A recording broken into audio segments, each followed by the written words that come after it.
I think sometimes when you're busy, it's just necessity. You're just like, okay, if these kids are going to get educated, they have to start taking on more on their own.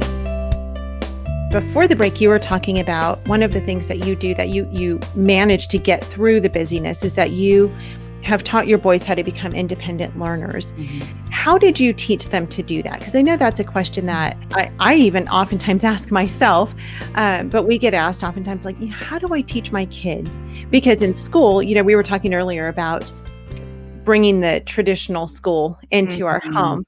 And in traditional school, kids are typically not taught how to be independent learners. Right. They are just told what to think, what to do, and how to do it. Yes. How did you go about teaching your kids, your boys, to become independent learners? Right. Such a good question. And I think about this a lot. Sometimes I think that a key to raising, when you have multiple kids, to raising great kids is having an excellent firstborn, mm-hmm. which we can't always plan or predict. But my firstborn son was a very self-directed learner. And I probably played a role in that, but some of it was his personality. But I feel like he really paved the way. He set that standard. I think sometimes when you're busy, it's just necessity. You're just like, okay, if these kids are going to get educated, they have to start taking on more on their own. So I think there's a lot of communication there. Like I just had this conversation with my 16-year-old, and I was like, buddy, he would like to be a full-time pro surfer on the world tour after high school, but he also knows there's a lot of factors and it's an unpredictable career. And so we want him to be college ready. And so I'm just like, listen, I can't check on you every day, all day. This is up to you. So this is what's at stake. Here's the goal. Here's the hope and the dream. This is what it looks like to do well. This is what it looks like to be prepared for a future. Now let's talk about how you're going to get there. So I think mm-hmm. I'm just a big communicator. So I believe talking to our kids about that and then setting them up, my 10-year-old, there's a lot of just kind of rewards, consequences. If you get done by 2:00, here's what you get to do.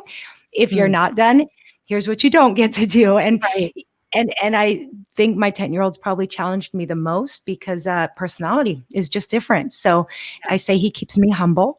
The things that I thought were all me being an excellent mom, I'm realizing maybe had to do with personality with the first few. But we have to use rewards and consequences for sure. Yeah. Well, and you talk about communication. That is such a huge part of it, is we don't just dump stuff on our kids and say, here you go, good luck, mm-hmm. learn how to do this on your own. We have to be in constant communication with them and teaching them. We have to be able to read our kids. We have to know their personalities. We have to know what their strengths are and what their weaknesses are. And that's one of the beauties of homeschooling, is that we have the opportunity and the privilege of knowing our kids better than anyone else does.